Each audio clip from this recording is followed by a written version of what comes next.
Hello and welcome to MotorInc. This is our summary of the KTM 250 Duke that Shumi's been out riding, and I'm proving I was paying attention. So this is a motorcycle that's basically sharing a lot with the 390 Duke. The frame is the same, the wheel sizes, all of that is the same. The difference is with the engine, which, as Shumi pointed out, is probably the start of a new family, which is going to go down from here to the 200 and the 125, because most importantly, it is now using a single overhead cam. It does use higher compression, so power, despite these changes, has actually just gone up. So it's 31 horsepower right now, and it's got, I don't know the torque figure.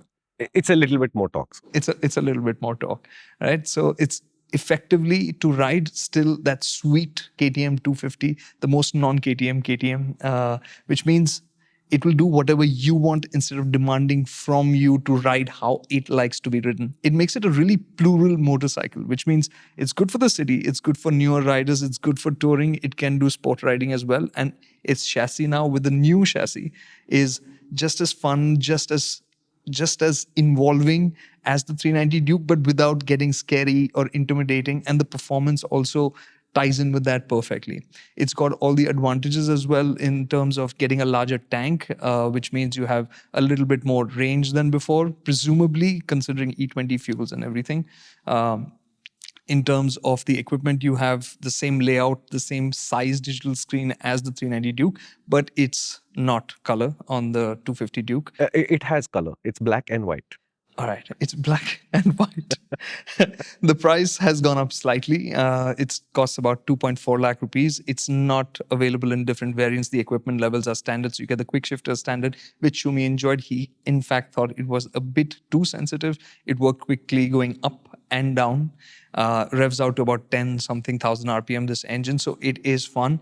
And what we disagreed on, whether this would be a good bike for the track or not, I guess it depends on who you are as a rider. But it's a motorcycle that you could enjoy there as well, despite being this middle of the ground KTM that sits in the Duke family. What else is missing? Anything missing?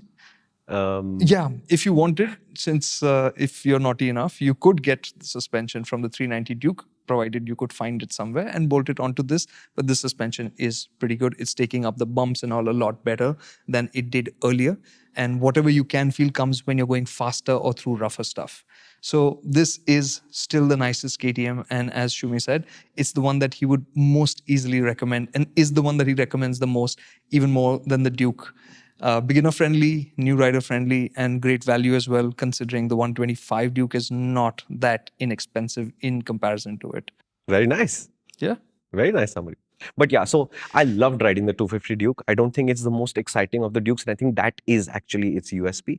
If you're a new rider, I don't think you can do better than the Duke 250 if you're looking for a sporty motorcycle, which allows you to learn, doesn't scare you while you're learning, and has the headroom to allow you to keep learning for at least the next 2 or 3 years before you can upgrade. Every aspect of this motorcycle is definitely gotten better. Kids, if you want to sell this idea to your parents, you can just tell them that, you know, a 200 Duke versus a 250 Duke might be a bit of a step up in money, but it's a lot more motorcycle in terms of you can enjoy it for many more years, so you don't have to ask them for a new bike too far from now. It's a very, very good trick. Yeah, so if you're thinking about the 250 Duke, we've hopefully answered your questions. Can leave us more questions in the comments if you like. If you haven't test ridden a Duke, the 250 Duke specifically, go get a test ride. You'll be shocked at how different and how un-KTM this motorcycle is. We've tested it in various versions over the years, ridden it all over this country. And I'm telling you, every time I ride the 250 Duke, I have a big smile on my face because it's so un-KTM. It's such a peaceful experience that I absolutely love it. What I'd like you to do now is tell us how Kartikeya summary worked. Rate it out of 10, like you did for me on the Himalayan. You gave me very high points, and I'm really grateful.